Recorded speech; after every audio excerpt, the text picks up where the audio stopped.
But so yeah, this is a fairly easy night with topics.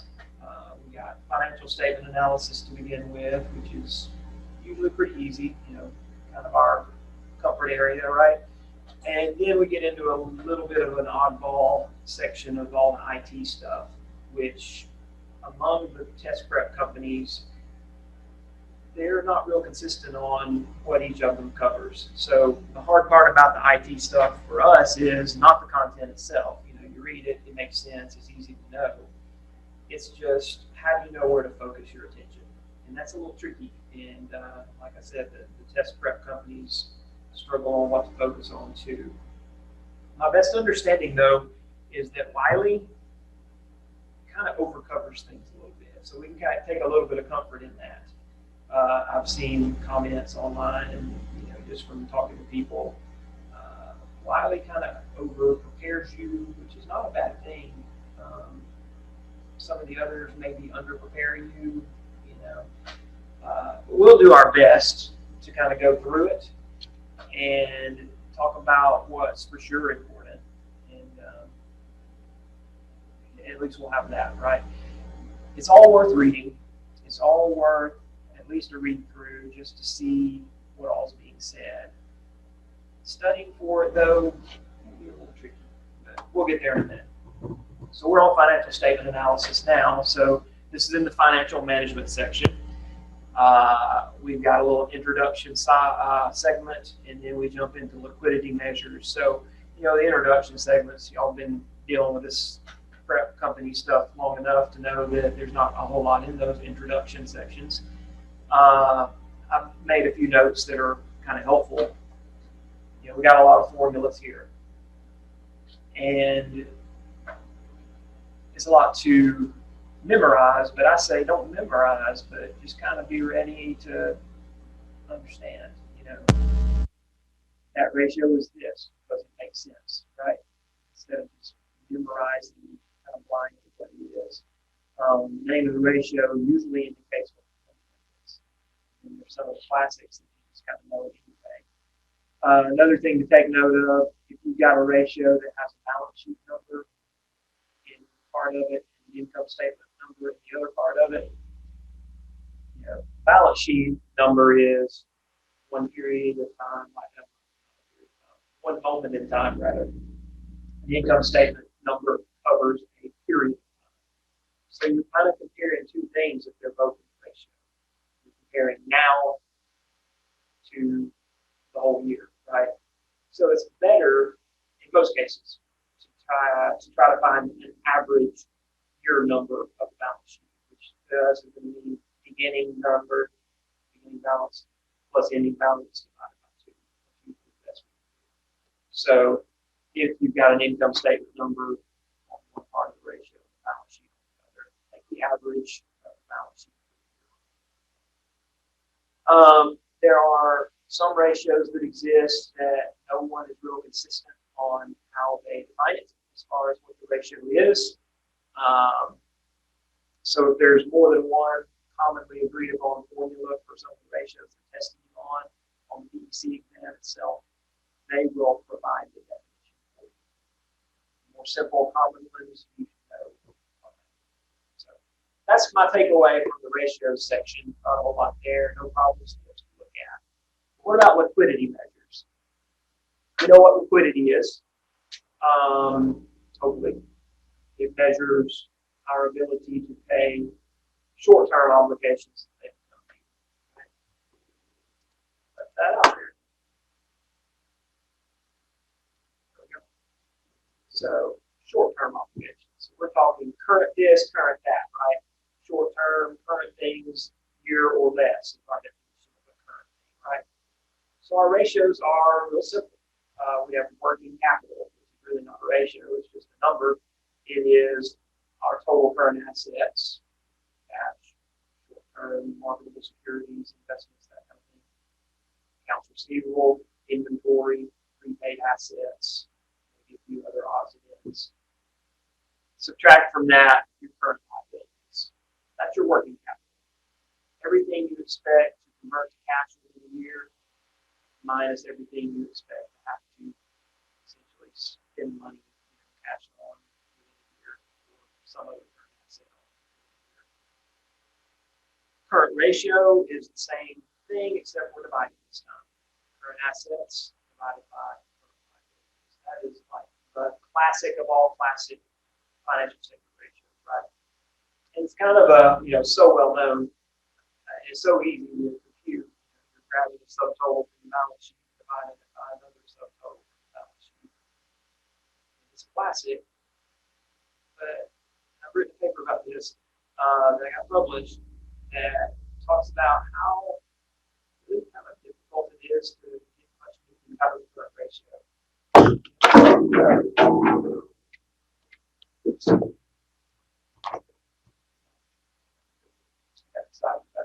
Current ratios there. Anyway, it's any textbook's going to say bigger is better for the most part. Kind of give you a rule of thumb on it. Yeah, I guess for the most part, bigger is good, but too big is not really a good thing. Too big means you've got too much assets on the books. You've got too much assets is not really a good thing. You don't want too much cash on the balance sheet. You need to be working that work for you, right? You don't want too much accounts receivable on the books. You need to be collecting that stuff. You don't want too much inventory, right? You don't want to store up a bunch of inventory. So a lot of assets isn't always a good thing. So current ratio is a little hard to determine. But it's a classic, and we definitely need to know it. And quick ratio, also known as the acid test ratio, is taking the most liquid assets on the balance sheet. So our assets on the balance sheet are listed in order of liquidity, right? So you're taking pretty much the top three assets: cash, short-term investments, sometimes called marketable securities, and accounts receivable. Those three added together, divide that by current liabilities. So that's a classic too. It's just a variation on the current ratio. It's more conservative, avoids inventory valuation issues that kind of skew things. Inventory is one of the assets that gets into our ratios. From company to company, that valuation can be inconsistent, depending on whether they use FIFO versus FIFO, right? That simple choice can kind of skew these ratios because, at the time of rising prices, one company is going to have a bigger number than the other just based on their FIFO versus FIFO choice, right? Times interest earned is a nice little, easy to remember one. EBIT over I, just kind of flows, right? EBIT over I. Just don't forget what EBIT means. I've seen a lot of students get kind of tripped up on what it means. EBIT is earnings before interest and tax. Where they screw up, they think earnings before income tax. So don't do that. It's earnings before interest and before tax. And then it's divided by interest expense. This kind of gives an idea of how comfortable we are. How many times over are we earning enough to cover this obligation of interest expense. The test question can be really straightforward. You say, here's a bunch of numbers, calculate this ratio. Or they can have a lot of complexities in there. Kind of a little astronaut idea here. It's a good test question, conceptual wise, might be a change in whatever account has what kind of effect on current ratio, or what kind of effect on this ratio. Sometimes it's good to make up easy numbers and do a calculation of that ratio. And change the number they're saying to change, calculate it again. That way you don't have to kind of back your brain out and think conceptually what's going on. Make up some numbers and start calculating easy numbers. Current ratio, current assets, $100. Current liabilities, $50. They talk about other ratios here that I feel like, and I put a question mark by it because I wasn't comfortable just flat out saying this is not as important or not important. But I feel like, my opinion is that operating cash flow ratio is probably a little, it's definitely less important. It's classic. Because easy enough to remember. Operating cash flow ratio. Well, operating cash flow is obviously going to be in there. It's the numerator. Dividing it by the current liabilities. I probably wouldn't worry about that. And these other two, I rarely have ever seen these in the book. Defensive interval ratio is the first time I've heard that. I don't know what it is. I mean, it was new to me. I feel like you probably, that would make or break you on CPA. Some thought on that. And then times preferred dividends earned. What do you think that ratio is? I don't think so. So that's my thoughts on it. Okay, that's our liquidity ratios. Definitely these classes, especially these three. And then I'll throw these four in as a go for it. Sure. Other than that, I feel like these are okay to skip over. See what we got here. Now we've got some good number crunchers here, and we've got some good conceptual questions here. Got plenty of them. All right, so number one. Which of the following quantitative factors, when compared to its industry average, could be an indicator of potential corporate failure? So we're kind of looking for a bad thing here to kind of bring it down and get easier terms, right? Which of these things is bad, or several of them bad? Which of these is the worst? That's really what we're looking for, right? Indicator of failure. It's going to be a bad thing. So A says high cash flow. I'm stopping there. High cash flow is a good thing. Like that. So I don't want that. It's a good thing.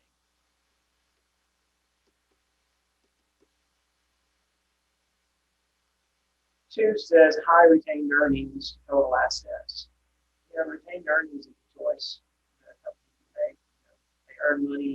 High retained earnings means they've earned somewhere in the past, right? So that's a good thing. Low retained earnings could mean they're distributing what they make to their investors. That's not a bad thing. So it's not a bad thing.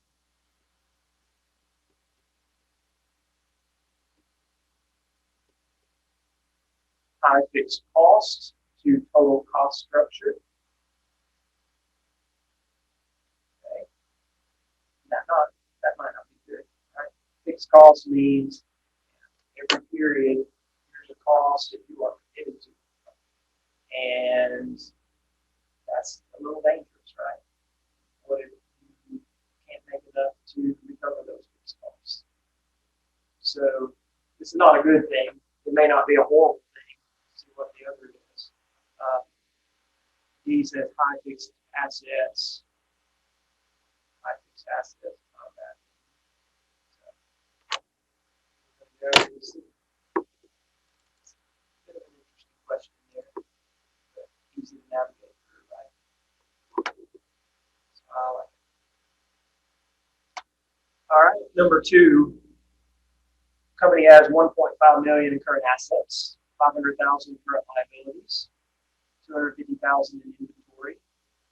Plans to issue short-term debt to increase inventory. What's the largest amount of short-term debt the company may issue to increase inventory without dropping the current ratio below 2? I love it. All right. So here's what we've got. We have a current ratio. That current assets.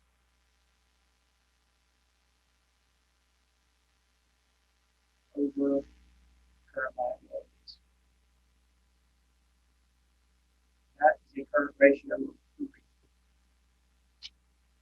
That's where we stand. Right?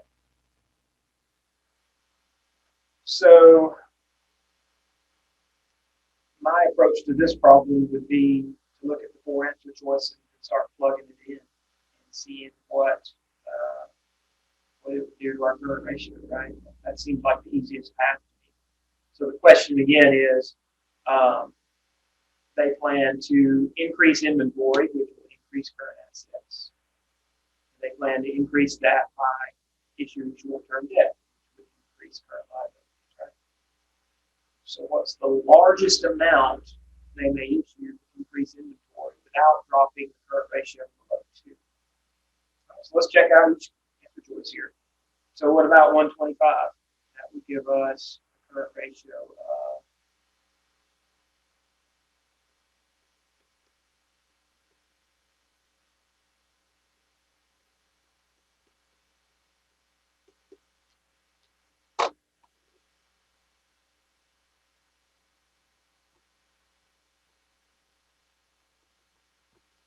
2.6.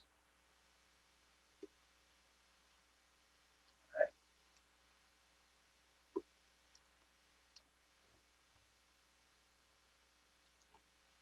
What about answer B? That would give us a current ratio of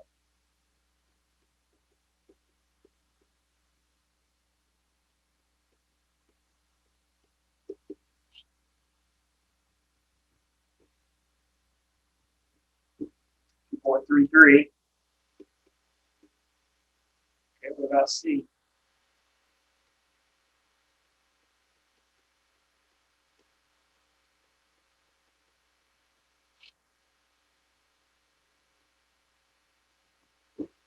Point 1.4. B, you kind of eyeball it, and you could have seen D was going to be it without going through each of these.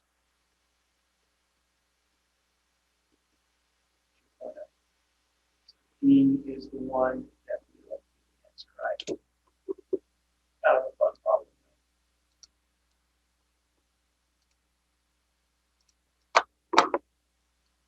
Questions on this? Easy, right?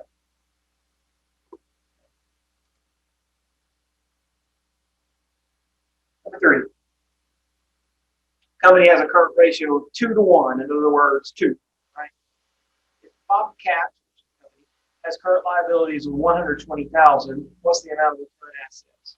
It's so stinking easy, right? Simple math. Current assets over 120,000 equals 2. So it's going to have to be 240, right?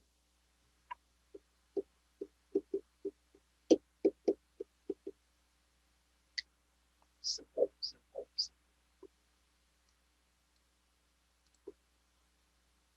Number 4. Company has a current ratio of 2. Which of the following transactions could they use to increase current ratio? All right. This is a good question. This is a good type of question you might see on two pages. Better than number 3. That was too easy. That's the kind of thing you might see in principles. Right? So how do you do this? Which of the following could they use to increase current ratio? I mean, you can eyeball it or look at it and just kind of think it through. I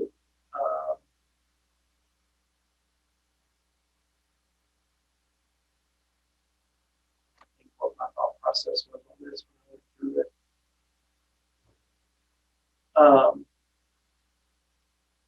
I kind of usually think of the scenario. I say, all right, borrow cash by giving a short-term note. Well, let's say they borrowed $1,000, and so that gives them a $1,000 increase in current assets and a $1,000 increase in liabilities, right? So both up by the same amount.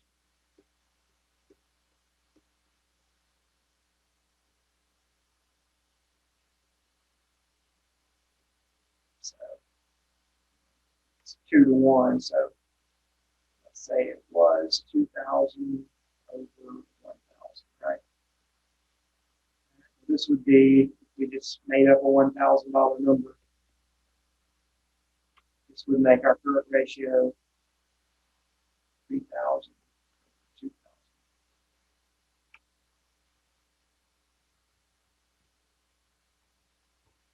That brings our current ratio down, doesn't it? The problem they tell us is 2. So if we just make up, all right, let's just say it's 2,000 over 1,000, that gives us 2. And then we start making up numbers for each of these scenarios. Just do some calculations. You quickly see, and hey, that's going to bring it down, right?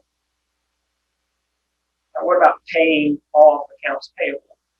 That's going to be both down by the same amount, right?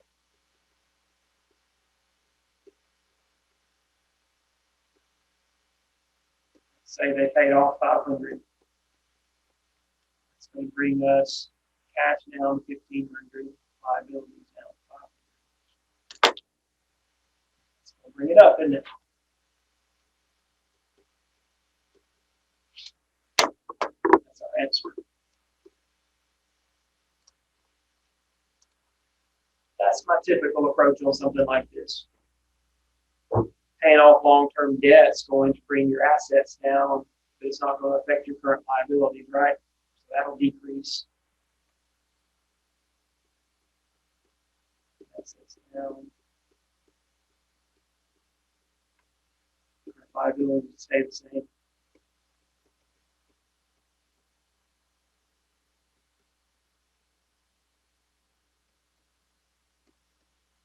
Decrease your current ratio. Factoring accounts receivable, that's a more complex idea. But this doesn't require you to recall all that because you've already got your answer. But ultimately, that would decrease your current assets. If you're selling accounts receivables.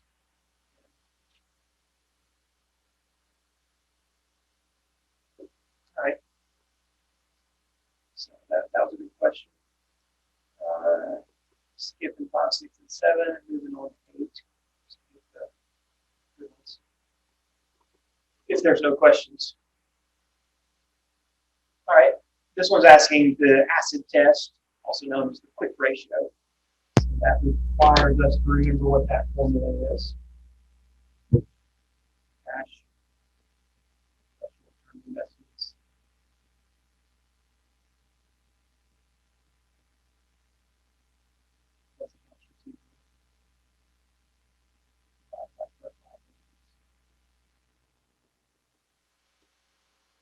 Company has 100 million of cash,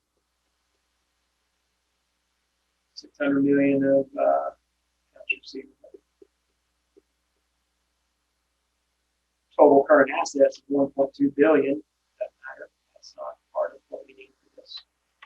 Accounts payable of 400. That doesn't matter because they give us the total current liabilities, which are not. So I'm glad they put this on here. This is a good example of a type of question you might get. They are giving you more information than you need, and they're giving it to you in kind of odd ways, right? They give you accounts payable, which is a current liability, which we would use in the denominator if they told us the other current liabilities, right? So they just give us that small piece of the puzzle, and then they give us the total piece of the puzzle with the 900 million total current liabilities. That's what we need. That's all we need, right? So our acid test ratio is 700 over 900. This is a very good question. Don't let them fool you with random junk. You don't need to know what their total current assets is. You don't need to know what their accounts payable is because they don't just current liabilities. That's what we need. Questions on that? Number 9, this is a times interest earned ratio. Debit over I. That. This was too nice and neat. Debit over I. Earnings before interest and tax. So a company has income after tax of 5.4 billion. You don't need income after tax. You need income before tax and before interest expense, right? So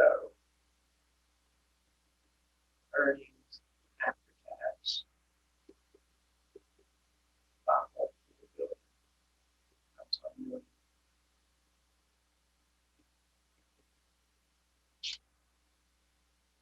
All right. They tell us interest expense is 1 million, depreciation expense is 1 million, and there's a 40% tax rate. So, yeah, we know the formula. They are not very kind to us on the way they give us the numbers we need to plug into it, right? So we got earnings after tax. We need to back into earnings before tax, right?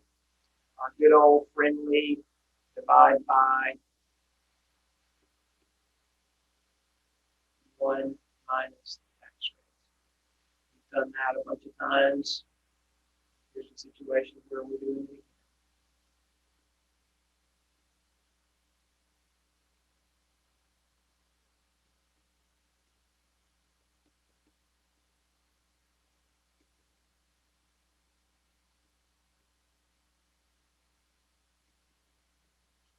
Before tax. If that doesn't make sense why we did that, look at it the opposite way, right? We had 9 billion. We wanted to know what it was after tax. Multiply it by not the tax rate. That's what we lose, right? We want to know what our earnings are. It remains 9 billion times the 60% we get to keep. That gives us 4 million. So we're just doing the opposite of that, backing out of it, right? We start with the 5 million, divide by 60%. Pre-tax. There's earnings before tax. We also need earnings before interest and tax, right? Interest expense. So we subtract that expense to get this 9 million earnings before tax. So we want to convert that to earnings before interest. We add that tax back, right? I'm sorry, we add the interest back. 1 million.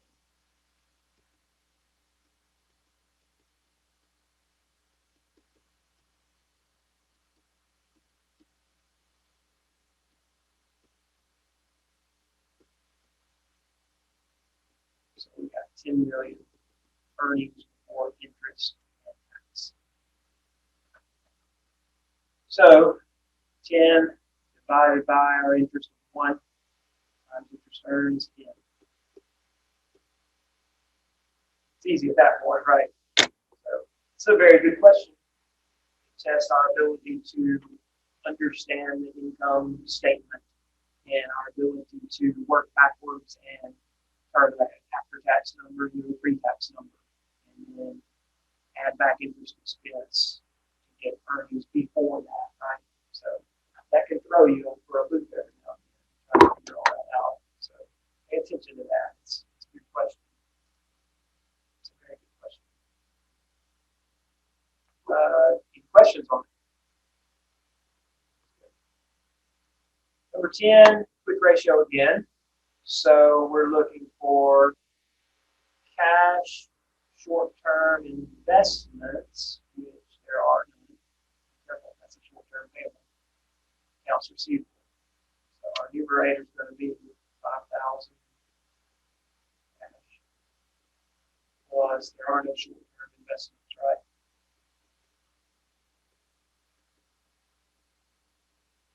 Plus accounts receivable. Find all that. Okay, this time they don't give us a total, so we got to go through there and find all of our current liabilities, right? Inventory is an asset. Accounts payable, that's a current liability. Short-term notes payable, that's a current liability. Short-term, right? Long-term notes payable, no, that's not a current liability. Long-term liability. So our current liabilities are so 15,000 over 20.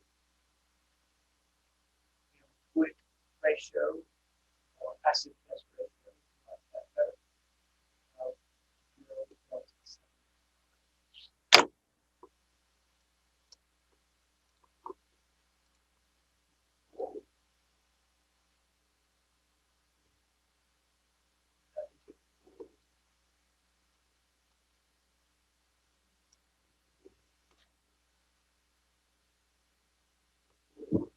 This giant problem. Okay, let's check it out. we've got all this information, so much information. Which of the following statements regarding current ratio and working capital is correct? Okay, so to me, without even reading all this, answer choices, I'm just going to compute current ratio and working capital for each year. And then that's answer my question without see what you're watching. I'm going to leave that stuff. So let's check it out.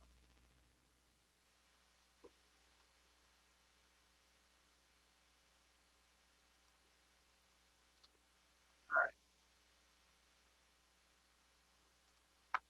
Current ratio, current year.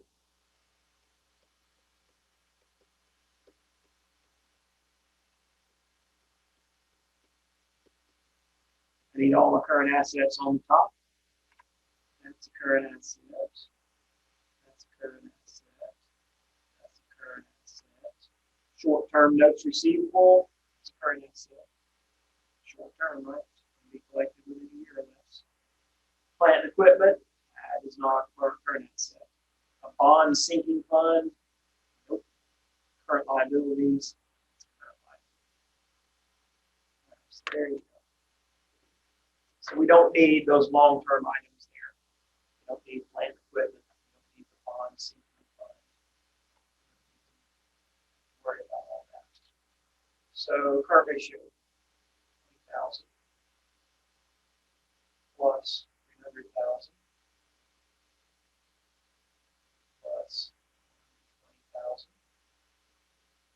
plus 60,000 divided by current liabilities. So if you do all the math on that, you'll end up with 500,000 over 300,000.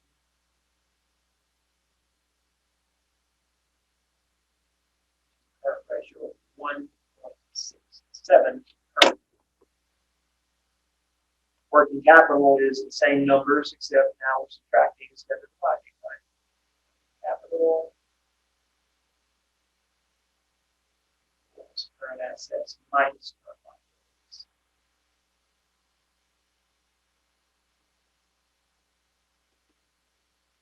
500,000 minus 300,000.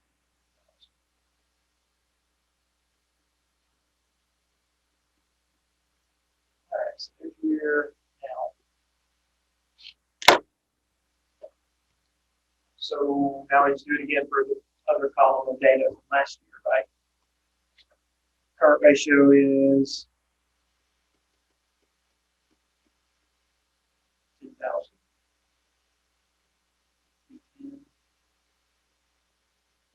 30.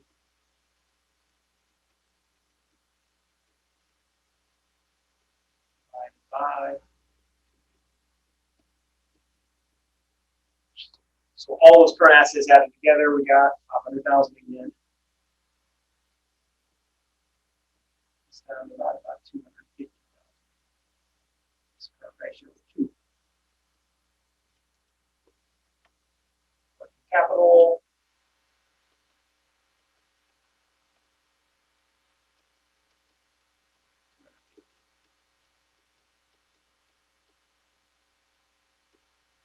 Okay.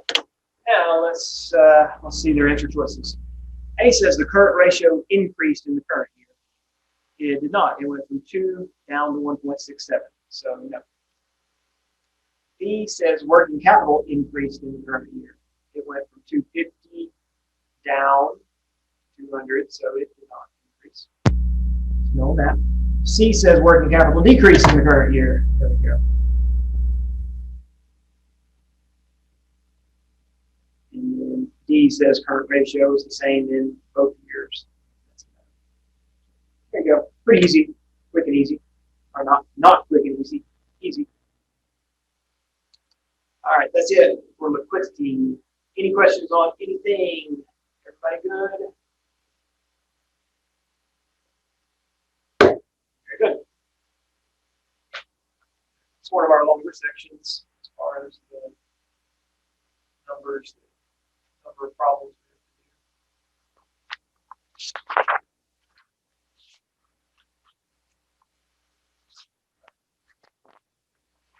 Next one's a pretty long section too. But then the sections get pretty short. All this ratio stuff. Okay, operational activity measures. All right, these are good. These are handy. These are good to know. We've kind of talked about this already this semester in another section. We're going to talk about it again. Turnovers. You've got turnovers for anything. Here, all they're listing is accounts receivable turnover, inventory turnover, and accounts payable turnover. You can turnovers, assets, there's turnover ratios all over the place. So don't worry about freaking out about these, right? They're all pretty parallel to each other, all right? The title of the ratio is going to be X turnover, right? Accounts receivable turnover, inventory turnover, accounts payable turnover, all right? Notice that each of these formulas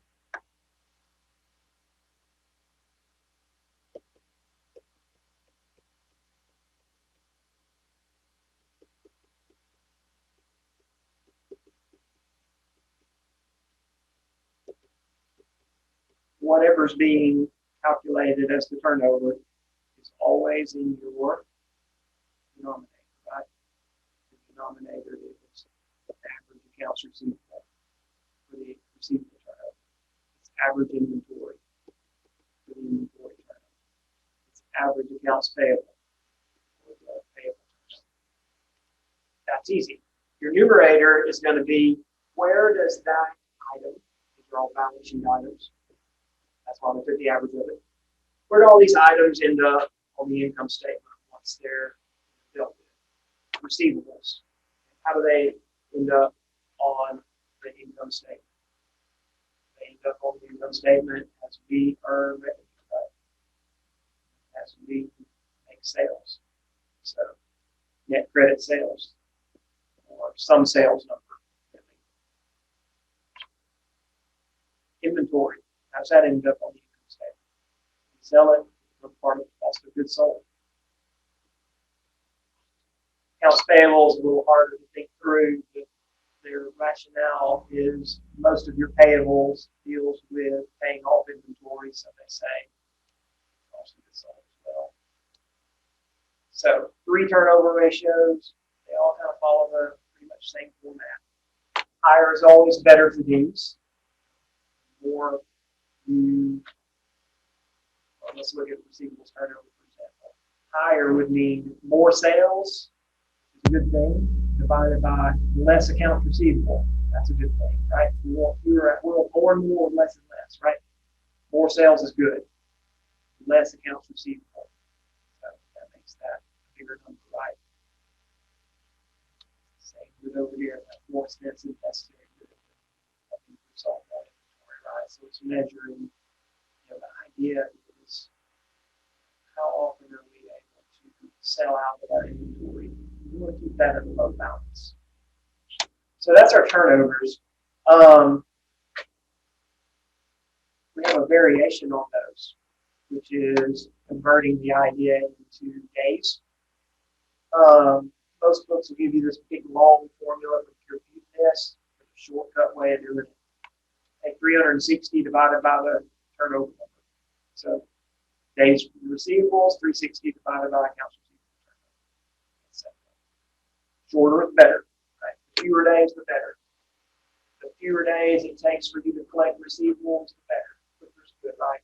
The less time it takes to sell out inventory, the better. Shorter is better. So higher turnover will lead to shorter of the days. They're moved up together. And I made a note here, your book has this long name for each of these. It's simplified to days receivables, days inventory. Less right? To me, less important here is the capital turnover, operating cycle, cash conversion cycle. Cash conversion cycle is a really cool idea, though. I just You'll see the highly tested item. I love it because it's like makes the point that you want to sell out your inventory as quickly as possible, right? You want shorter days of selling out your inventory. You want shorter days to take to collect your receivables. Look, they add those together. Then they offset it by the days payables. So inherent in this formula is the reality is you want to hang on to those payables as long as possible. You want to delay paying those off. Right? That's an interest-free loan. The longer you get to hold off paying off the payables. So I like this idea. I think this formula here is much more meaningful than the current ratio. The current ratio is static. It's balance sheet numbers. This number, these numbers here, there's three different numbers. They're income statement numbers covering a period of time compared to balance sheet numbers. This is better. But I don't know how important it is going to be on the test. So these are the turnovers and the days. Those are the big ticket items here. Let's see what we got.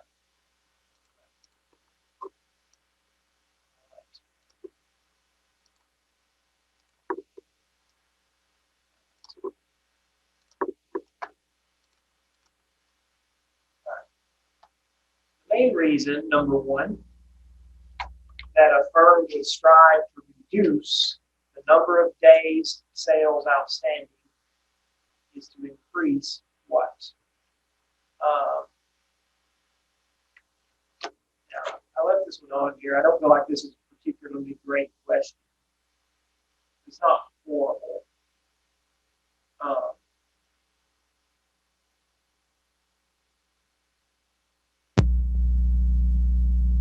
The main reason you would want to reduce the number of days sales outstanding, which is another way of saying your days receivables outstanding. That's all about collecting cash, right? So the shorter the days to collect cash, the better. If you're wanting to increase cash, right? So that's why I say this isn't a particularly good question. But I feel like it's a decent idea to talk a little more about, right? You're wanting to increase your cash. You want to convert those receivables to cash as quickly as possible. Number two, they're telling us what the receivables turnover is. They're wanting us to express that in the days receivables, right? So we have a real simple formula that we can use there. So our days is going to be 360 over the accounts receivable turnover. That's all we need to do. So 360 over 5 equals 72 days.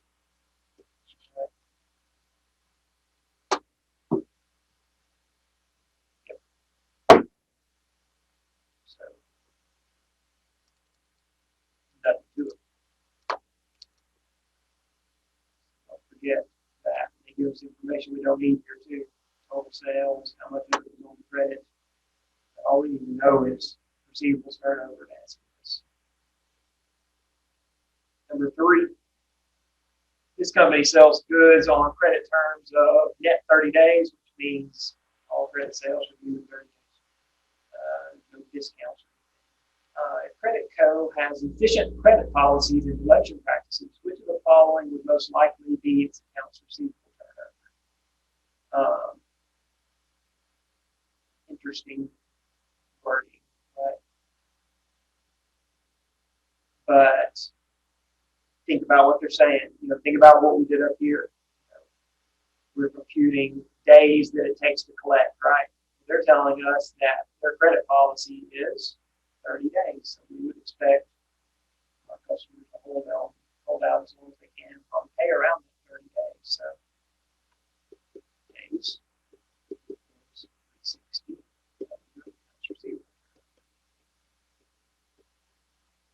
So 30 days. 360 over. That's how we express turnover, by the way. How many times turnover 360 over what gives you 30? Well,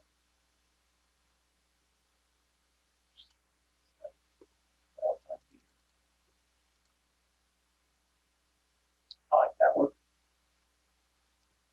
It might take a minute to get in. What the heck do I do with this? It's like, the 30 days. It's a good problem. No questions? That's still good. Quiet tonight. Okay. Number 4. I like this one a lot. I love problems like this. Here's some data for us. They give us net cash sales. They give us cost of goods sold. They give us inventory at the beginning of the year. They give us purchases of inventory. Given all that information, what is their average days sales and inventory? So days inventory here. How long does it take? How many days to sell out? All right. So we need inventory turnover.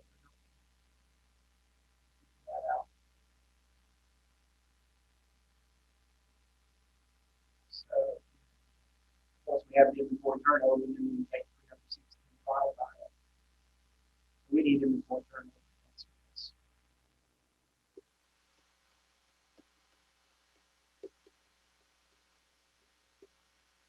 That calculation because okay, inventory turnover. So average inventory is on the bottom, and wherever that ends up on the income statement is on the top. So it's cost of goods sold.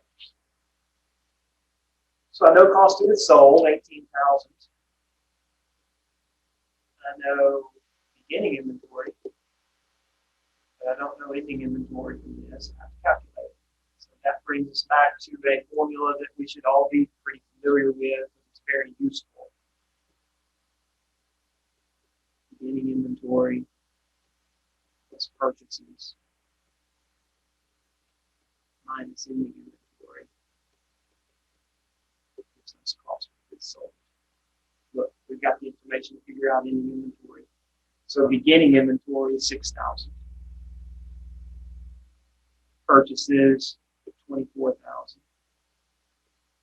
Ending inventory is what we're looking for. The cost of goods sold is 18%.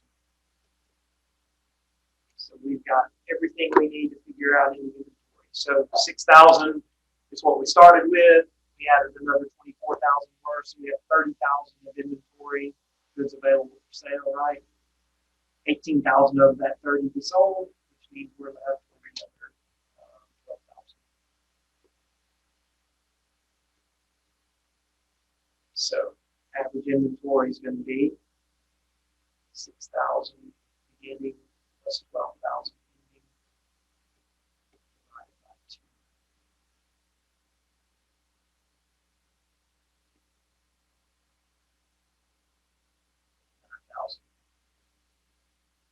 So our inventory turnover is 2 times.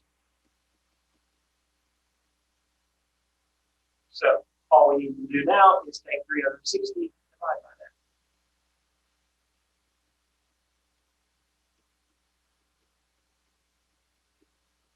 180 days. Complex little problem, easy enough, right? This is good knowledge to carry around with you. Questions on that one?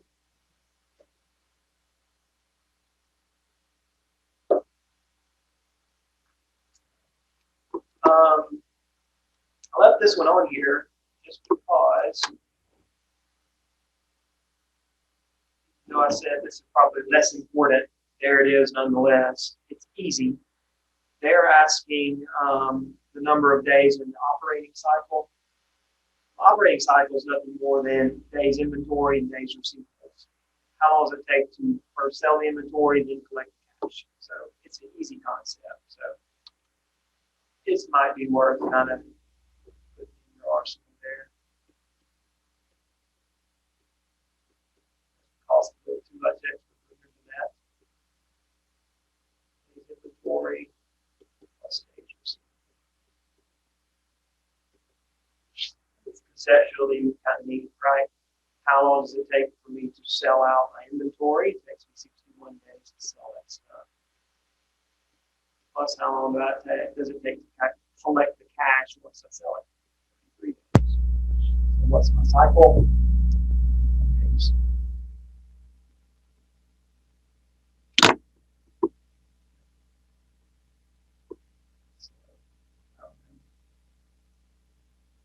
I'll put that.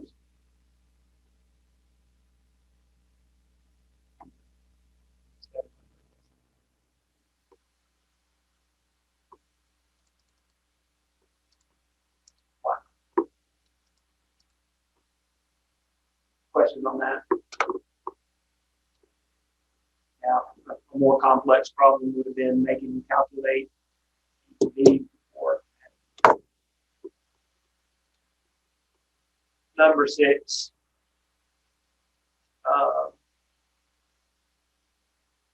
is kind of odd. Really more of a weight. How do you know how to do a weighted average of something? Is really what this one is. Company manufactures and sells television sets. All sales are finalized on credit with a term of 210 net 30. 70% of the customers take the discounts and pay on day 10. Remaining 30% pay on day 30. What's the average collection period in days? Okay. Well, 70%.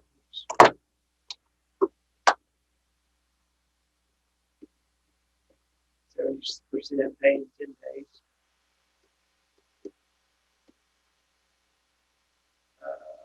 30% paid in 30 days.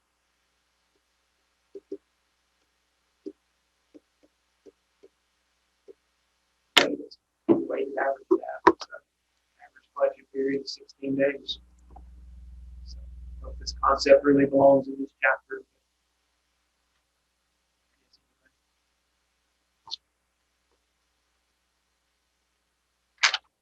Number 7, what is their inventory turnover? This one takes a little work. It's okay. Let's remember our formula first of all. Cost of goods sold over average inventory.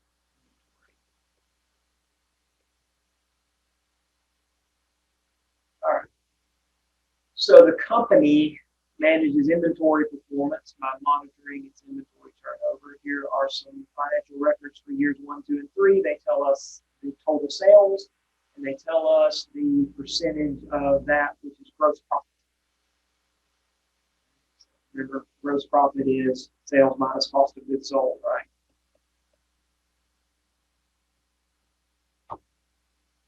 So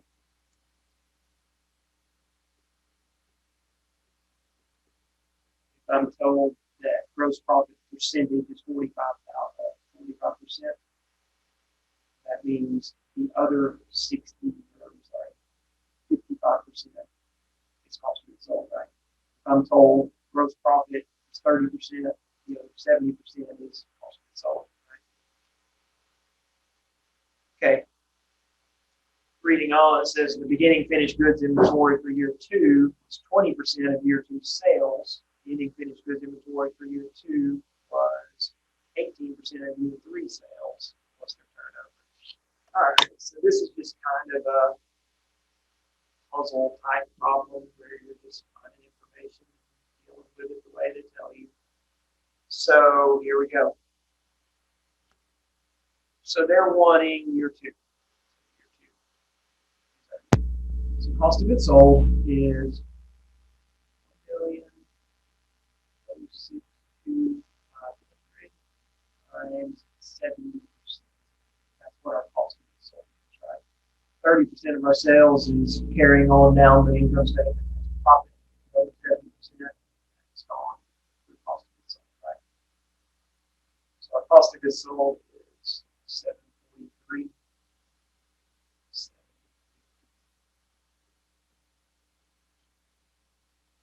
that takes care of that. Now we need our beginning inventory and our ending inventory. So we're at year 2. They tell us in the problem, beginning finished goods inventory for year 2 is 20% of year 2 sales.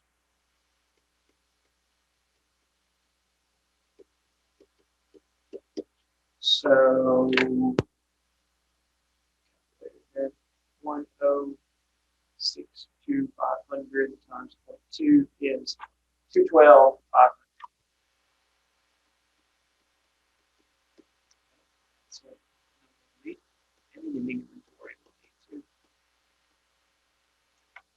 ending finished goods inventory for year 2 is 18% of year 3 sales, which is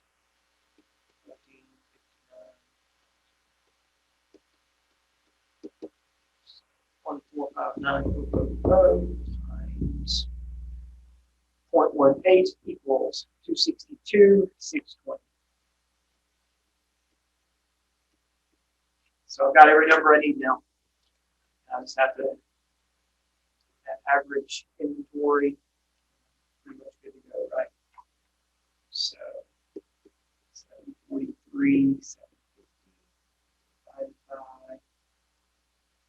212 plus 262.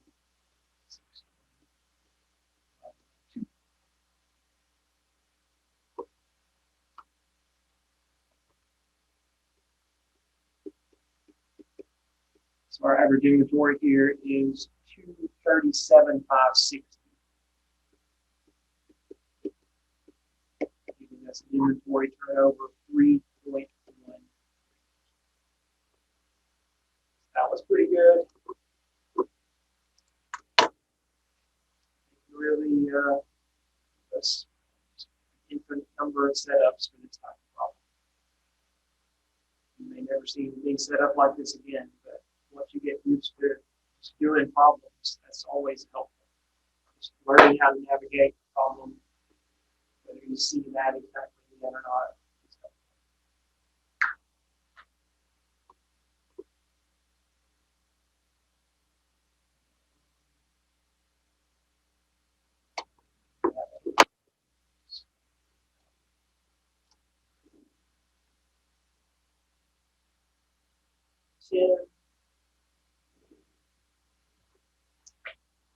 Inventory turnover again,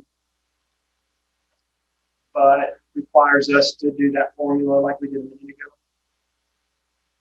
This time to figure out cost of goods sold, right? So beginning inventory plus purchases minus ending inventory gives us cost of goods sold, right? So 60,000.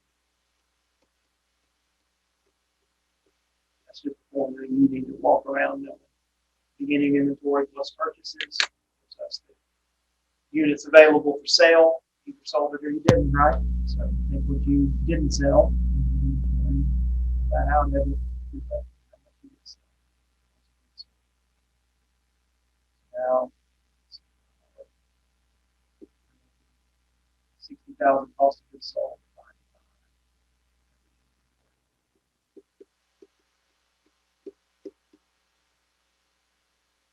So 60,000, 4 times.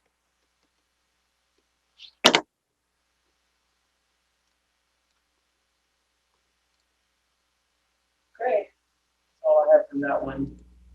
Questions? Nobody's asking me. That's fine, I guess.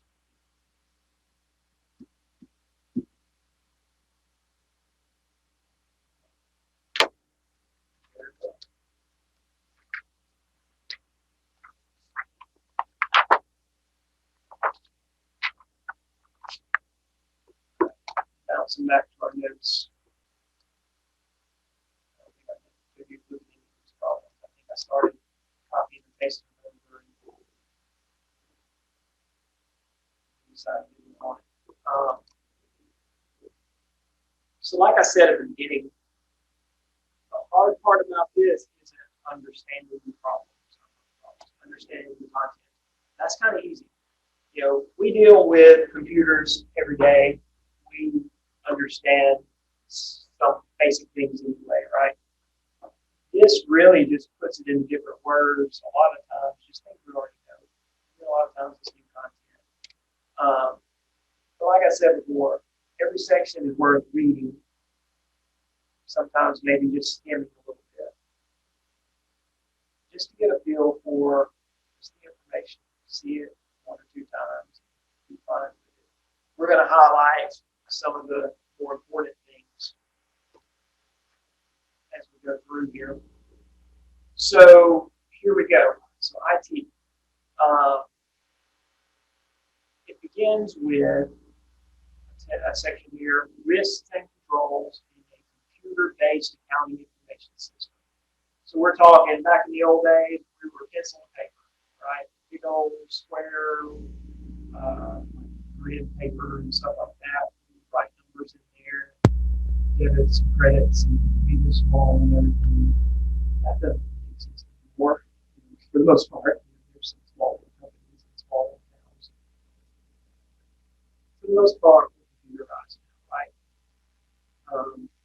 So, we learned the concepts of accounting as journal entries, posted to the ledger, summarize it in the trial balance, build our financial statements from the trial balance. But in an automated system, it's really just input the data, process it, it spits out everything. Input, process, and output. The records that we have in an accounting information system are we have our source documents, which can be many different things. Custom order forms, sales invoices, journal vouchers, time cards, blah, blah, blah. All right. We have data accumulation records.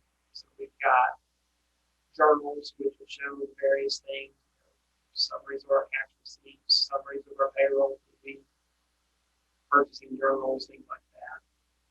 All that posts to the various ledgers. So we'll have subsidiary ledgers showing all of our ins and outs of accounts receivable, all of our ins and outs of accounts payable, all the ins and outs of fixed assets, and what fixed assets we have, a listing of it. And our financial statements. Stuff it up.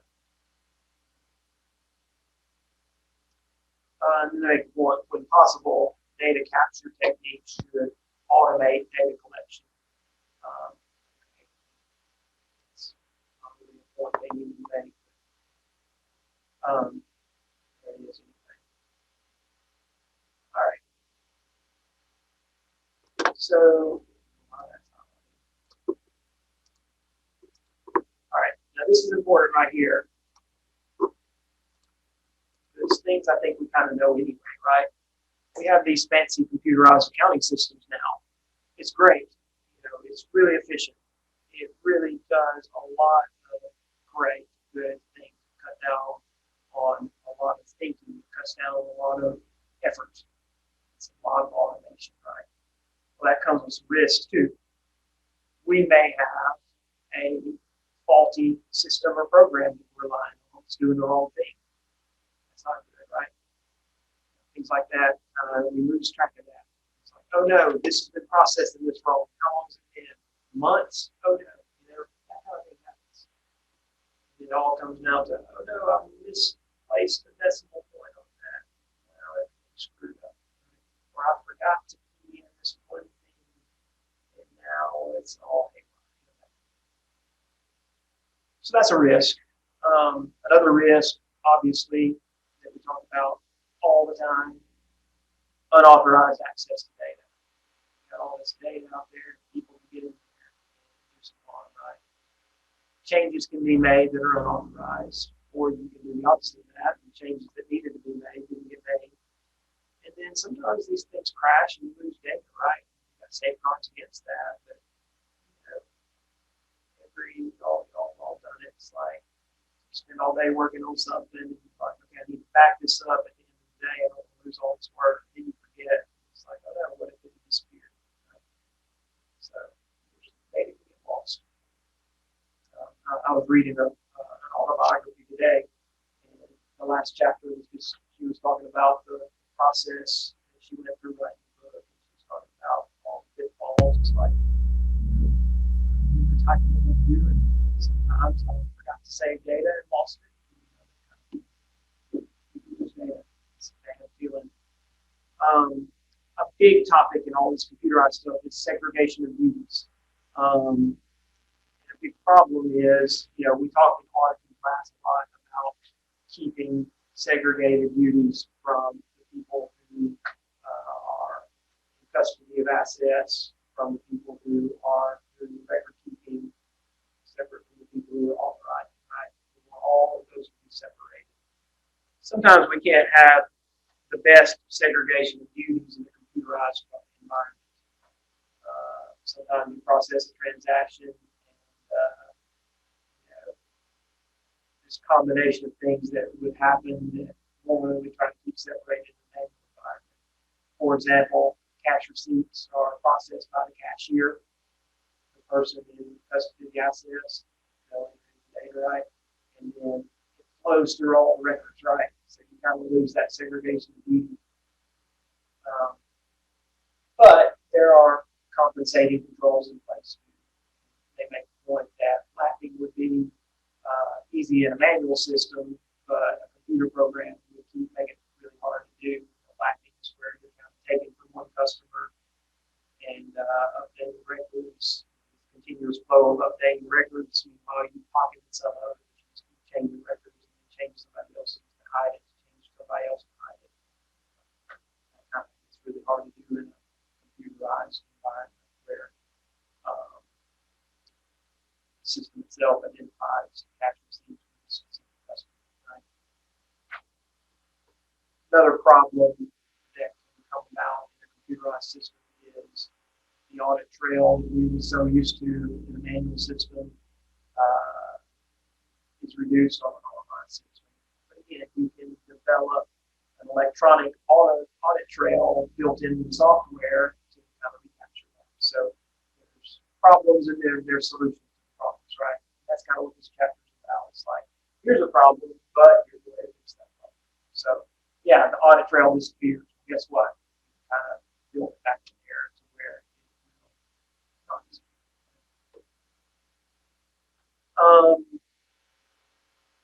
Uniform transaction processing.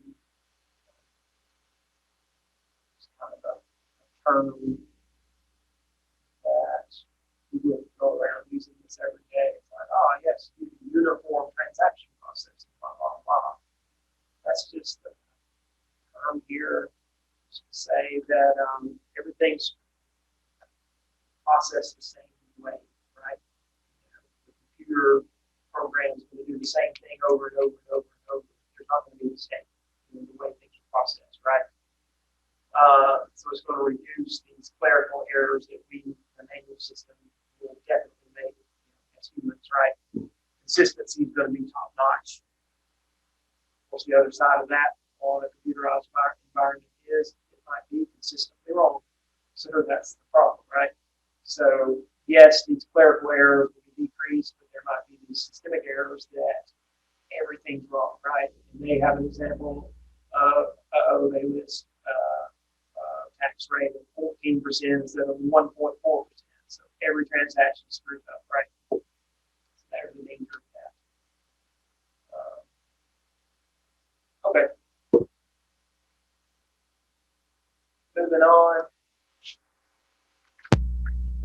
I don't have any problem for us to look at on any of these IT things. They're all just kind of conceptual stuff. So we just kind of talk through some of the content and highlight what's important. There's increased chance of errors of fraud. All this data is computerized.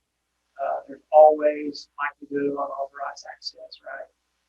We're in this environment where we can access things remotely, so that makes it more likely that somebody can find a way to get remote access to something. They don't have to break into a building. They got all this information concentrated in one place, and if they get into all that information, they can run wild and create all kinds of damage, right? These cloud-based systems that we have now, the good thing about cloud-based systems is they have such high security things in place. So that's a good part. Decreased opportunities for observation. Everything's kind of processing system, right? Put your eyes on it like you can in the system. And like we've said already, there might be errors in the design of the program. Or somebody could be designed it to have set it up so that it allows them to control the system too. So there's a problem.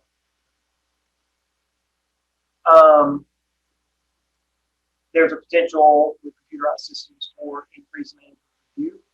More raw data available, there's more opportunity for us to crunch the heck out of numbers. So all these analytical reviews are so easy to do now.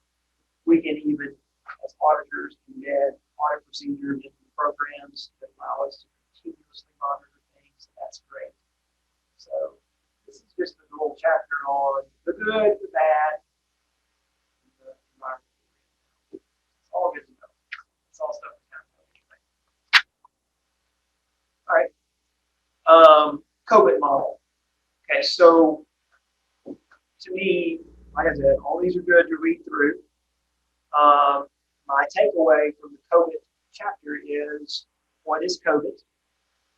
Not necessarily what does it stand for. I couldn't tell you that. I don't know if you could. It stands for Control Objectives for Information Related Technology. Whatever. We just say COVID, so it's fine to learn it that way. I learn what acronyms stand for. It's like we say scuba. We have to spit out what scuba means. We're talking scuba diving. Here. COVID is a framework, and it is a framework of best practices in IT, security, and control. That's what it is. That's what you need to know. So it's a focus in on IT controls, and it's intended for use by IT managers, IT professionals, auditors, internal and external. That's really the takeaway from this chapter. It goes on, but beyond knowing what COVID is, the rest should kind of fall into place because it addresses things that we're very familiar with, like effectiveness, efficiency, integrity, risks. We've already talked about meetings, stakeholders' needs, separating the board of directors, governance from management. Basic things we kind of already know. So all we really need to know is COVID's a framework, best practices in IT security and IT control. Another thing to say, it aligns the goals of an organization with IT. Aligning those things. That's what COVID's all about.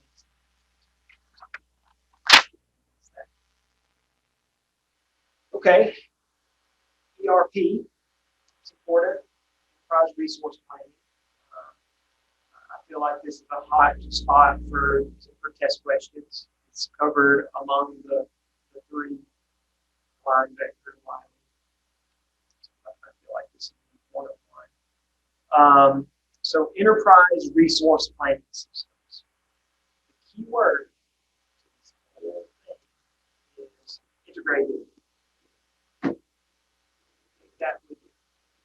So an ERP system will provide transaction processing, as well as management support, as well as decision-making support, all in a single integrated organization-wide package. Integrated. All this stuff is working together. Processing transactions, supporting management, supporting decisions that are being made. It's all wrapped into a nice unified system. We are trying to consolidate all our information so all the different departments can access it, all the regions can access it, all the divisions can access it. Data is entered once, data is stored centrally, and everybody sharing. Real nice and neat. And then going on beyond that, you've got all of this integrated stuff, and they share among each system. Their activities are coordinated. Kind of typed in an example in the ERP system. Sales received an order. The system can quickly verify that inventory is sufficient to meet it. Then it notifies shipping to process the order.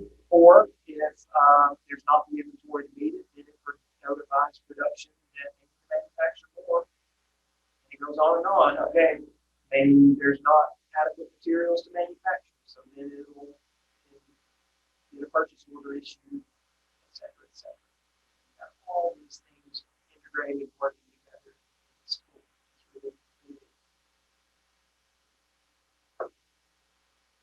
The goals are obvious. Global visibility, everything's in the same database, available to anyone who has authorization. Right? Definitely reduces costs once it's up and running, right? You don't have all these multiple systems to maintain separately. It's got to work together. Everybody's able to communicate with each other. And they go into all these components like OLTP and OLAP. I say skip that. Decker doesn't cover it, Line doesn't cover it. I figure we're probably overkill covering it too. So, all right. Disadvantage of all of this, it can be really tough to implement. It's like, hey, we need an ERP system. It's like, that's going to take a while.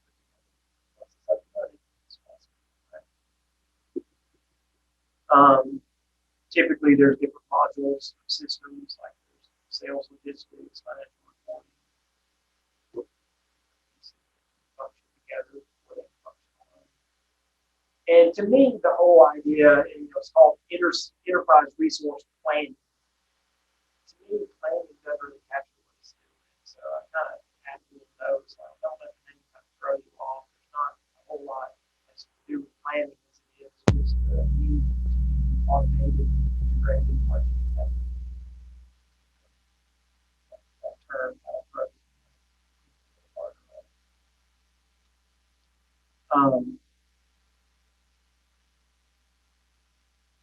companies certainly are moving toward cloud-based these systems for the benefits that the cloud system offers, right? It's flexibility, centralized data storage, internet-based access to things. Cloud, that's an everyday term these days, but it's essentially some virtual data pool, virtual servers available on the internet. The benefit is these are professionally managed, and we can rely on those. And they have really good security procedures, they have really good backup procedures, and they're reasonably priced too. They don't cost too much. They're definitely less costly than investing in your own infrastructure of IT. Right? Got it all out there that you use, right? And you only buy what you need, right? You can buy only the capabilities you need, the storage you need more, you buy more, right? So that's good. Risk, yeah, there's really good security, but it's a high profile target for cyber attackers. So things can go wrong. When you do, it's a bad deal, right? And these last things, I was tempted to say, I don't think this is that important, that line covers it and vector covers it. So I figure that's probably important, right? It's easy enough to spell lines like that's computer. The primary cloud services, infrastructure as a service, platform as a service, software as a service. It's all self-explanatory. Infrastructure as a service is selling access to networks, computers, storage, giving access to data centers. Platform as a service is virtual servers. It's kind of a way to develop things, create things. Software as a service is remote access to software. I don't know. I didn't think it was that big of a deal. That's all the other two perhaps covered. So make sure to highlight it. What is very important, is this chapter here. Test questions galore on this idea of keeping these duties segregated in the IT environment. All right, so let's look at this. You got three main areas here, three main functional areas. Applications development, right here. Systems administration and programming here, and then computer operations here. So in a nutshell, those three need to be independent of each other. We don't need any of those three to be doing any of the others' jobs. We need to keep those separate. All right. So good right area for test questions. So we got application development. So these are the creators, right? We've got the systems analyst who designs the overall system or buys it, purchases it. And then they'll work with the end users to kind of define problems and identify solutions and help them figure out how to design this system for optimal use, right? And then a team of programs will be led by this person, next person. Application programmers who write the actual programs that process all this data. So these are the creators. We don't want them doing anything else. We don't want the creators of the system operating the system, right? That's pretty obvious because that gives them so much power. I'm going to create this system that I'm going to operate. While I'm going to create this nice cool thing for the funnel money myself, right? Segregation of these duties is very important. So that's the creators. Then we got the people who maintain the systems. We've got the system administrators. System administrators are pretty much the ones who control access to the database, right? They'll grant access for usernames, passwords, that kind of thing. They are not allowed to participate directly in operations. That's true for any of these people, really. Then you got the programmers who kind of maintain the systems and the hardware updates and that's like that, installations and new stuff. You don't want them having access to information about the programs or data files or anything like that. So all this kind of separate. And then we got other odds and ends, network managers, security management, web administrators, help desk. These are the maintainers. So you got the creators, you got the maintainers, and then you've got the operators. They're doing the day-to-day, they're using the systems, right? So data control, data entry, straight up computer operators, file librarians. So we want these three people, groups of people that are separate. That's what we want. So at the end here, I kind of summarize this up a little bit. So the main thing, programmers, we don't want them to have access to processing. Programmers shouldn't process, right? They're programming and they need to be hands-off, right? Computer operators and data entry personnel should never be allowed access programmers. It's just another way of saying what I just said. The systems programmers should not have application program documentation. Data administrators shouldn't have access to live data. Administrators need to be hands-off on the data, right? So a lot of problems could tackle that idea in a lot of different ways. So as many of these samples, you can look at all that better. And it might be worth putting into words what these segregations are important.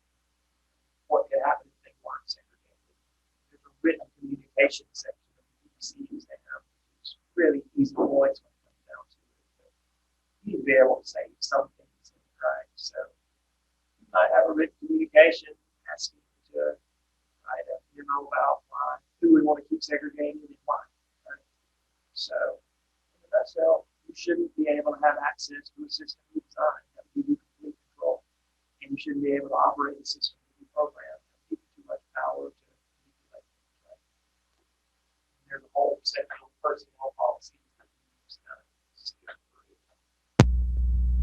So important stuff in this chapter, for sure. This next one, which really has been hidden. It's a new chapter we apply at this time. That's why my spreadsheet is a little off and corrected. They talk about the data lake, it's an unfiltered pool of big data that we want to, our goal is to turn that into a data warehouse, which is more structured and filtered. We'll pull from the rest of the section. It's definitely worth a read, but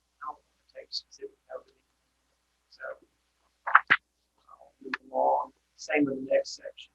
New chapter, quick read, nothing to note so much though. Same with the next section. Quick read, nothing to note. Don't skip these, but don't hang out too long in these sections. All right. Important stuff here in databases and data structures. I love the way they organize the whole bit, byte, field, record, file database.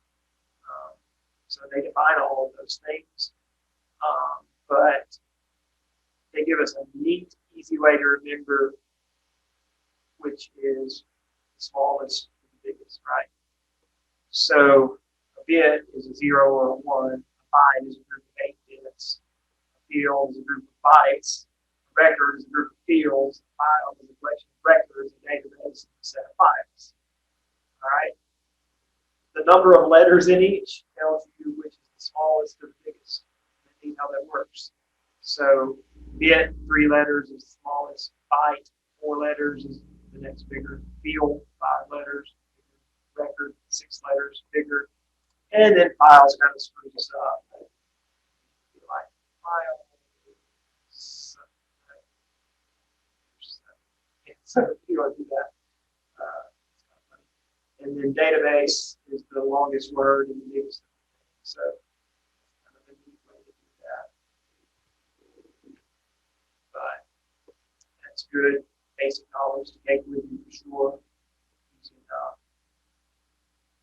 And they talk about flat file system versus the database system. I summarized that at the bottom. Is basically flat file is bad, database is good.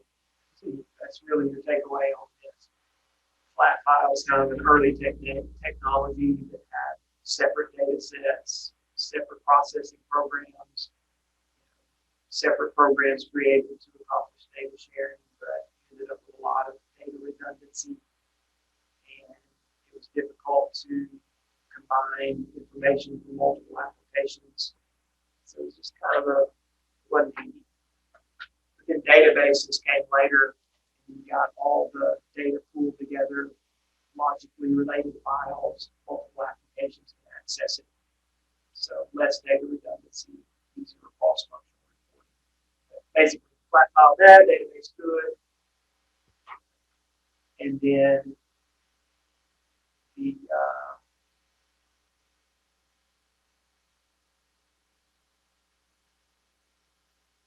terms here do show up in all the test preps. So these, on first glance, a little note here, these seem intimidating, but these definitions are really quite easy. These are languages that a database uses. We've got data definition. Tell me what it does, right?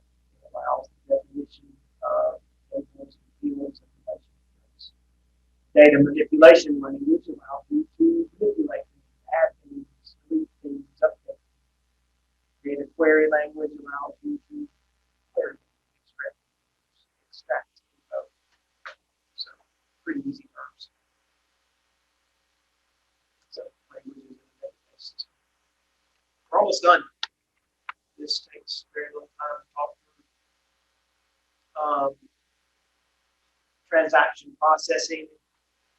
Accounting stuff we know, right? Ledgers and subsidiary ledgers and things like that. So down to the processing methods is where some of the better information is. Batch processing, we kind of know this anyway, right?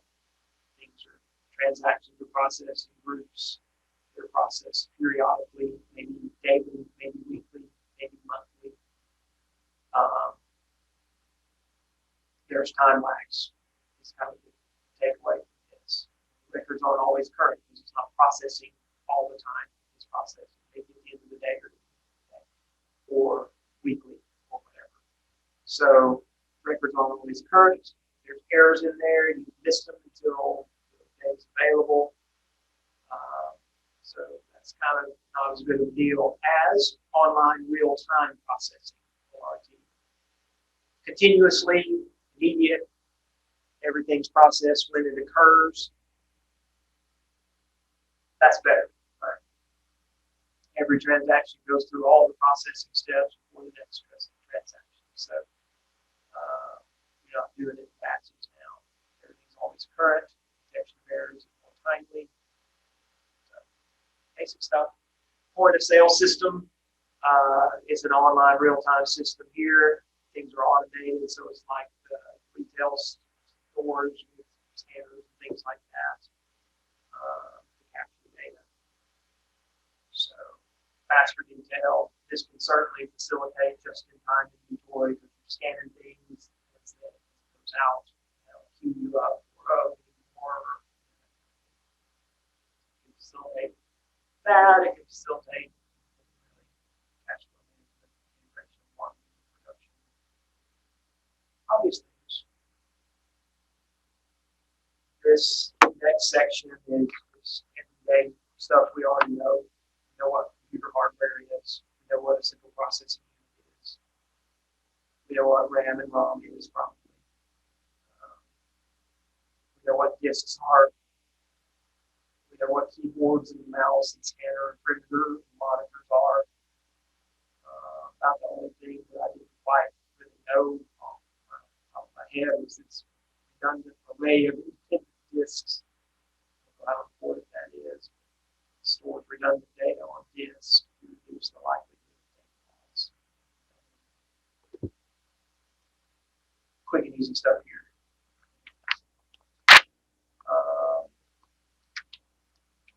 About to knock it out and be done. Data mining is certainly a hot buzzword these days with big data and data analytics and data mining and all that kind of thing. But this section is about software. We know what software is. Data warehouse stuff, we already defined all that. Data mining, that word we hear all the time. We may not define that off our head, but basically we're performing statistical analysis and automatically searching through large volumes of data to find patterns, relationships. Decision support systems, being non-routine problems. So we have decision support systems. It explains what it is in the title, right? So it's going to support decisions, right? It's going to give information to managers to assist them in non-routine problems and long-range planning.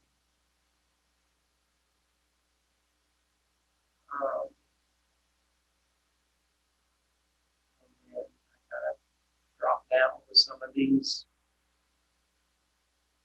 different things like data-driven decision support systems, process large amounts of data and find relationships and patterns. So data warehousing, which uses data mining as an example. That's discussed in section 4, but it's discussed elsewhere.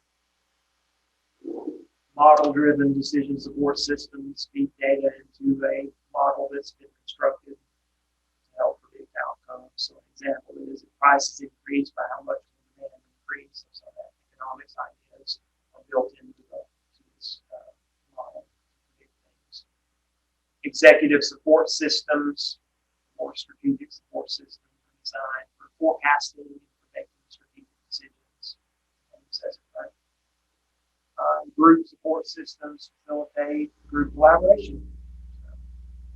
So, the names of these things kind of tell what they are.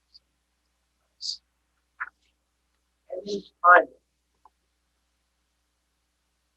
I say skip or skim. Wiley even says knowing these things could help with the written communication task. So, what better way to impress the grader than to demonstrate your knowledge on emerging technologies? I say, but it talks about some of the oddball things, but it's not very testable. So it's interesting to read as far as testable.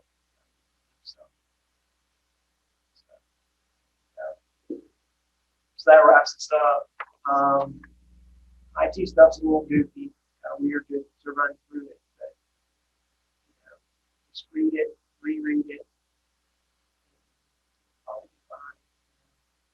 as difficult. It's a matter of remembering the right things. Any questions from anyone about